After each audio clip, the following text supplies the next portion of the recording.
In front of me, the Crosman Model 357W 17 caliber pellet revolver.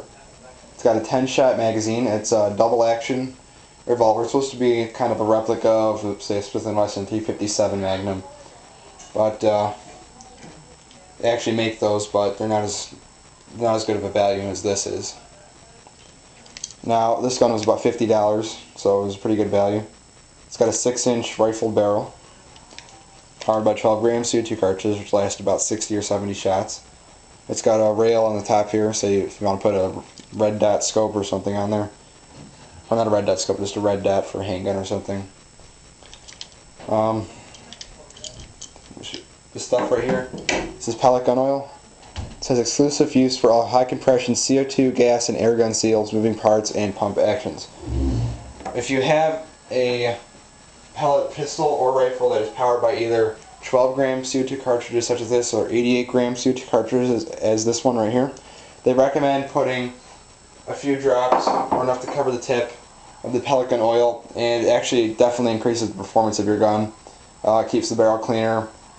You have less time to go between cleaning shots. Say if you don't use oil, cleaning the barrel about every 500 shots. If you do use oil, about every 1,000 shots with a standard 17 caliber cleaning kit. Definitely increases accuracy, velocity, basic overall performance of the gun. And these are the grips that go on here.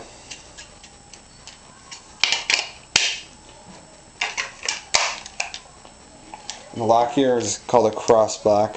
Comes with the pistol standard. Put this little key in, hold it, and then pull these two apart. Now, you can also get pellet BB pistol combinations which fire both BBs and pellets, but the problem with that is, I mean, they're a little bit cheaper, about $10 cheaper or something, but the problem with that, they don't have as long as a barrel, and it's also not rifled, so you're not going to get that great accuracy. They only have 8-shot magazines. This is a 10-shot.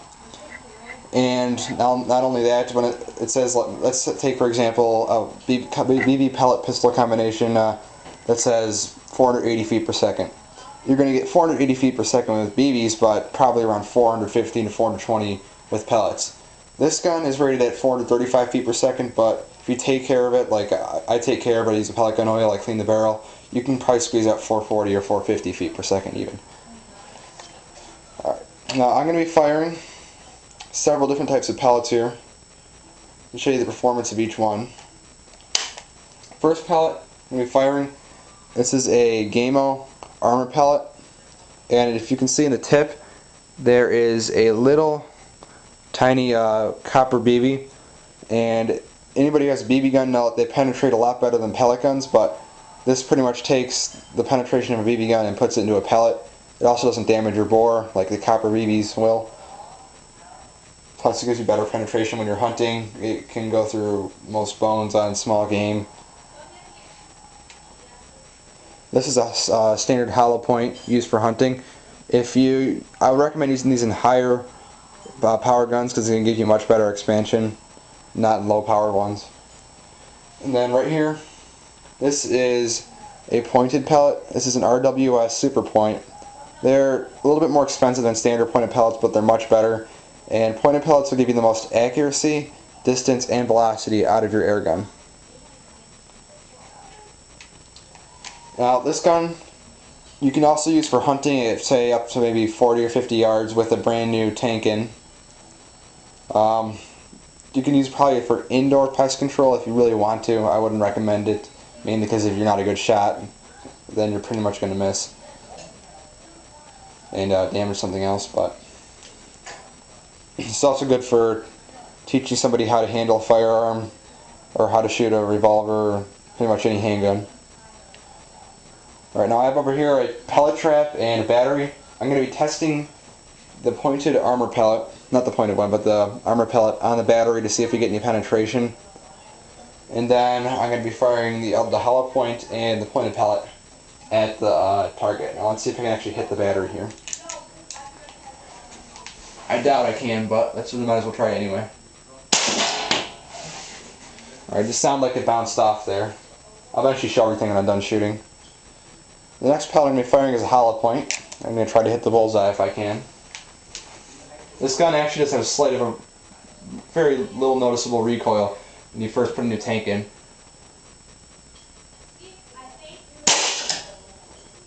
Now I'm going to be firing a pointed pellet, so that should be giving me a little bit more accuracy.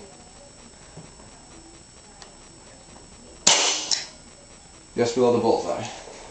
It's probably a little my part there, but alright, now let's go see what we did up here. Alright. See, I got one pellet down here, then the one right below the bullseye. As far as the battery went, it actually cracked it, believe it or not.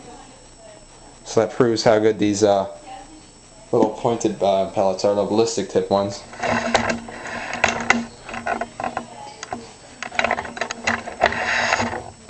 Alright, well, for $50, I'd highly recommend getting this if you really want a pistol, pellet pistol.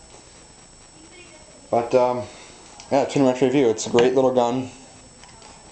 It's got a nice rifled barrel on it, which I just cleaned, by the way, so. Also has a brand new tank in here. And thanks for watching my video.